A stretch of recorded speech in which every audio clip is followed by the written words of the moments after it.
warahmatullahi taala wabarakatuh. Semangat pagi Bapak Ibu fasilitator yang berbahagia. Perkenalkan, nama saya Ahmad Heru Purnama, Widya Iswara, Ahli Madya BPSDM Provinsi Kalimantan Barat. Adapun pembelajaran yang akan saya sampaikan pada pagi hari ini berkenaan dengan digital organization. Digital organisasi ini akan disampaikan dalam waktu 15 jam pelajaran atau 675 menit.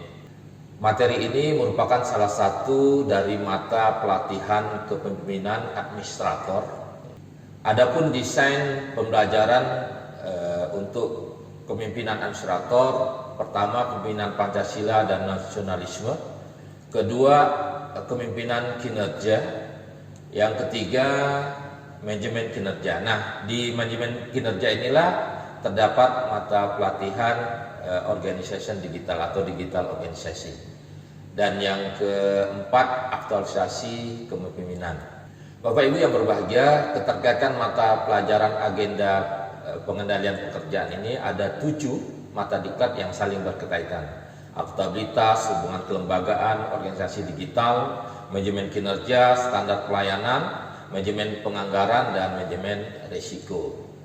Tujuan pembelajaran dari digital organisasi yaitu untuk membekali peserta memahami tentang transformasi digital, memahami kebijakan pemerintah terkait digitalisasi, memahami komponen kunci dan tantangan yang akan dihadapi saat peserta membangun digitalisasi di unit kerjanya.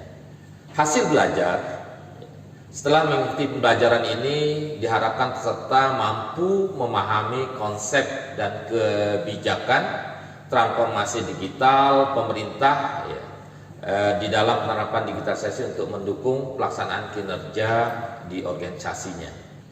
Indikator hasil belajar setelah mengikuti pembelajaran, diharapkan peserta mampu menjelaskan konsep dan kebijakan pemerintah terkait digitalisasi, proses penerapan organisasi digital. Di dalam materi organisasi digital ada 3 pokok bahasan. Yang pertama, pendekatan digital organization. Yang kedua, konsep digital organisasi. Dan yang ketiga, praktek digital organization. Nah, Bapak Ibu sekalian, kita memasuki pada materi pertama, yaitu pendekatan digital organization. Di dalam pendekatan digital organization ini ada dua pokok bahasan. Yang pertama, transformasi digital, yang kedua, kebijakan terkait digitalisasi pemerintah.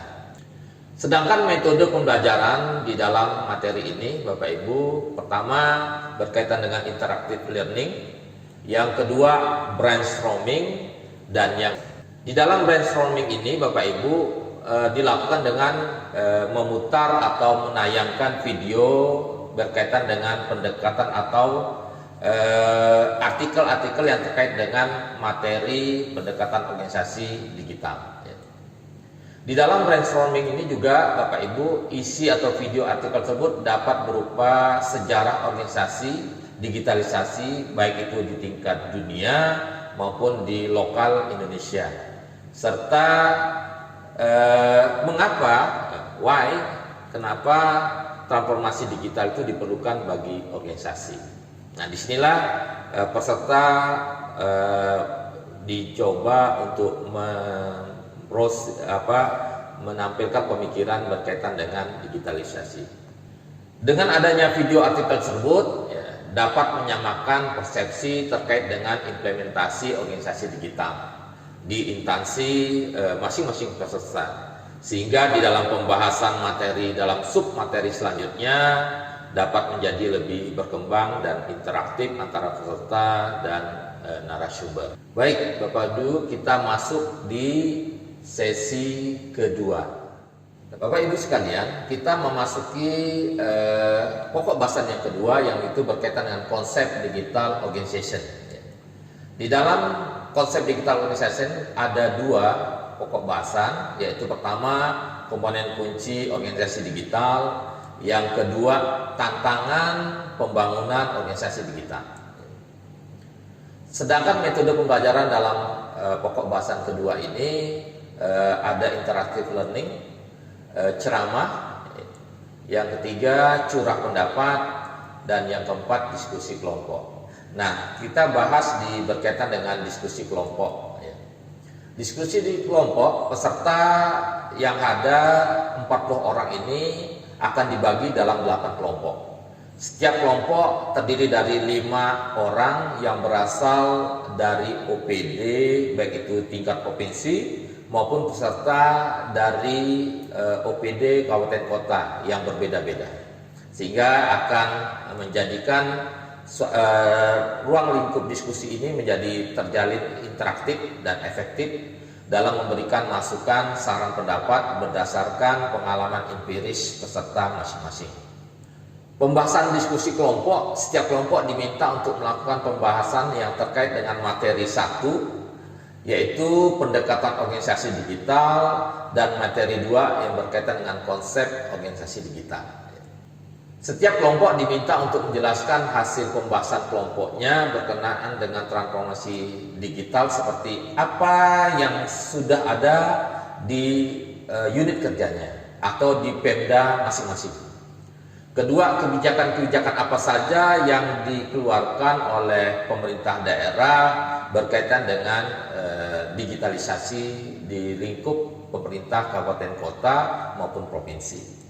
Setiap kelompok diminta untuk membahas berkenaan organisasi digital seperti apa yang sangat pas untuk diterapkan di OPD-nya atau di pemerintah daerahnya dengan mempertimbangkan percepatan pelayanan serta kebijakan yang sebelumnya telah dibuat.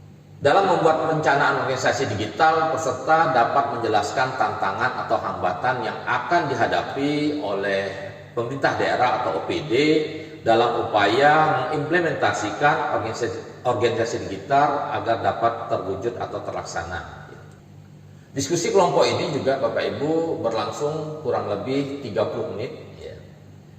Lalu paparan per kelompok diberi waktu 15 menit dan tanya jawab dari kelompok lain diberi waktu 10 menit.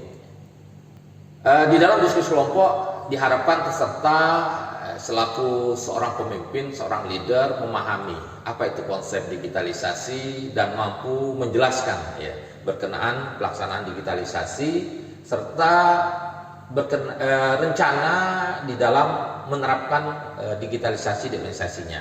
Tentu harus dipikirkan berkaitan dengan resources, teknologi yang digunakan, bagaimana prosesnya, dan tidak kalah penting sumber daya manusia yang ada. Materi 1 di dalam pendekatan organisasi digital dan konsep organisasi digital, Bapak Ibu, dilaksanakan pembelajarannya dalam waktu 4 jam pelajaran atau kurang lebih 180 menit. Sedangkan media pelajaran yang digunakan laptop, lalu LCD proyektor, video atau artikel yang terkait dengan pokok bahasan, dan whiteboard, serta bahan tayang, bahan ajar, dan modul. Oke Bapak Ibu, kita masuk ke sesi ketiga. Pokok bahasan ketiga, praktek digital organization. Di dalam praktek digital organisasi ini Bapak Ibu dilaksanakan pembelajaran 5 jam pelajaran, pelaksanaan pembelajaran 5 jam pelajaran atau kurang lebih 225 menit. Ada 2 sub pokok bahasan yang berkaitan dengan praktek digital organisasi. Pertama, hal-hal yang perlu dilakukan menuju organisasi digital. Yang kedua, dalam penerapan organisasi digital. Sedangkan metode pembelajarannya interaktif learning, ceramah, lalu curah pendapat, dan yang ketiga role play simulasi. Di dalam role play simulasi diharapkan peserta lebih aplikatif dalam memahami digital organisasi yang akan dilakukan atau diterapkan saat peserta kampus kembali ke unit kerjanya masing-masing. Di dalam role play, kelompok yang sudah terbentuk memanfaatkan kelompok yang sudah terbentuk dan hasil diskusi yang telah dibahas sebelumnya. Sehingga setiap kelompok diminta untuk memperbaiki atas masukan dari kelompok lain setelah dilakukan pembahasan sebelumnya. Yang kedua, di dalam role play, peserta melengkapi hasil diskusi dengan mempertimbangkan apa saja yang diperlukan dalam implementasi organisasi digital yang dirancang oleh kelompok tersebut. Yang ketiga, tentu harus ada solusi terhadap pelaksanaan dalam menghadapi tantangan di dalam penerapan organisasi digital yang diterapkan. Setiap peserta diharapkan mampu memahami tahapan proses penerapan implementasi organisasi digital di unit kerjanya atau di pemerintah daerah, baik itu provinsi, kabupaten maupun kota. Mampu meningkatkan kualitas dari aktivitas implementasi rancangan organisasi digital di tingkat kabupaten, kota maupun provinsi, atau lebih konkretnya di unit kerja masing-masing peserta. Sedangkan media pembelajaran digunakan pada pokok bahasan ketiga yaitu laptop, yang kedua LCD proyektor, yang ketiga adalah video atau artikel yang terkait dengan pembahasan, yang keempat whiteboard, yang kelima bahan tayang atau bahan ajar dan modul. Demikian proses pembelajaran, skenario pembelajaran dari mata pelajaran digital organisasi. Oleh sebab itu, Indonesia dengan bonus demografi yang begitu luas, tentu harus didukung dengan SDM bertalenta digital, sehingga akan menghasilkan data yang berkualitas, data yang bisa digunakan oleh seluruh stakeholder dan bermanfaat bagi terselenggaranya pelaksanaan pelayanan, sehingga dapat meningkatkan kualitas pelayanan publik pada pemerintah Provinsi Kalimantan Barat maupun pemerintah kabupaten kota yang ada di Kalimantan Barat. Mohon maaf Bapak Ibu dan mohon maaf dan masukan serta saran dari fasilitator agar strategi pembelajaran ini menjadi lebih baik lagi. Mohon maaf segala kekurangannya, kebaikan datang dari Allah SWT, kekurangan datang dari diri saya sendiri. Semoga apa yang saya sampaikan ini bermanfaat bagi kita semua. Demikian, terima kasih. Wabillahi taufiq wal hidayah. Wassalamualaikum warahmatullahi taala wabarakatuh.